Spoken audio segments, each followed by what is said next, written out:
നിരന്തരമായി soft drink ഉപയോഗിച്ചാൽ ആദ്യം കഴിച്ചത്ര ക്വാണ്ടിറ്റി നമുക്ക് സന്തോഷം നൽകുന്നില്ല എന്നുള്ളതാണ്. അല്പം കൂടി കൂടുതൽ ക്വാണ്ടിറ്റി നാം കഴിക്കാൻ നിർബന്ധിതരാകുന്നു, അപ്പോൾ മാത്രമേ സന്തോഷം ഉണ്ടാകുന്നുള്ളൂ. അങ്ങനെ നിരന്തരമായി നമ്മൾ സോഫ്റ്റ് ഡ്രിങ്കിന് അടിമപ്പെടുന്നു.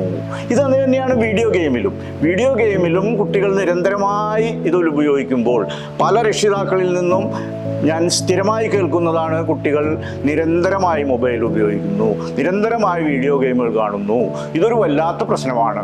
പഠനമില്ല, അതുപോലെ തന്നെ മറ്റു യാതൊരു തരത്തിലുള്ള ബന്ധങ്ങൾ വരെയും അവർ മറന്നുപോയിരിക്കുകയാണ്. കാരണം ഈ വീഡിയോ ഗെയിം അല്ലെങ്കിൽ ഇത്തരത്തിലുള്ള മൊബൈൽ ഉപയോഗം. ഇങ്ങനെ അഡിക്ഷൻ ആകുന്ന, കേവലം അഡിക്റ്റ് ആകുന്നത് മദ്യപാനത്തിൽ മാത്രമല്ല, അതിനപ്പുറമുള്ള ഒരുപാട് വിഷയങ്ങളിൽ നാം അഡിക്റ്റ് ആകുന്നു. ഈ അഡിക്റ്റായി കഴിഞ്ഞിട്ടുണ്ടെങ്കിൽ പിന്നെ